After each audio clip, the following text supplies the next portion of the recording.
People are making money and getting huge followings off of preaching against preachers. If we didn't know the Bible, already know that in 2 Timothy, the 3rd chapter, Apostle Paul warned Timothy about all the things that can go on in the church because the people have refused to give themselves over to the Lord, and they have a form of godliness, but they deny the power thereof. Read that. One day I was reading that and I figured out, I said, oh, he's talking about the church. That doesn't mean a church is evil. That means some people that plant themselves in the church will not give themselves over to God. Okay? So 2 Timothy 4, 2-4 says, preach the word, be prepared. In season and out of season, correct, rebuke, and encourage with great patience and careful instruction. For the time will come when people will not put up with sound doctrine.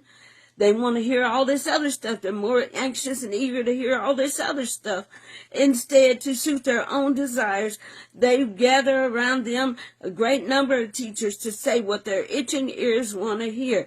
They will turn their ears away from the truth and turn aside to myths. So when is that preacher preaching against the Bible going to start preaching about Jesus? When will those preaching against other preachers? Well, it needs to be revealed. Well, certainly, but when is your message going to be about the message of Jesus Christ?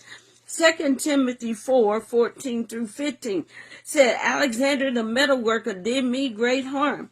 The Lord will repay him for what he has done. You too should be on guard against him because he strongly opposed our message. Everybody has a soapbox nowadays, and I'm on my soapbox today because all I hear is the negative.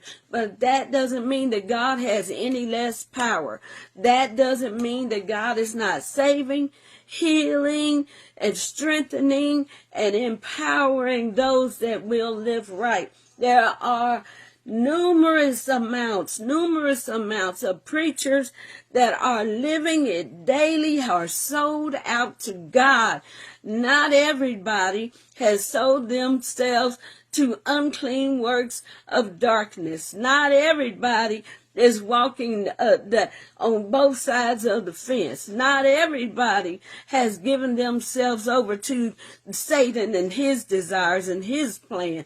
I want you to know that. I want you to know that church is a good thing, and I want you to know the majority of churches in the community are a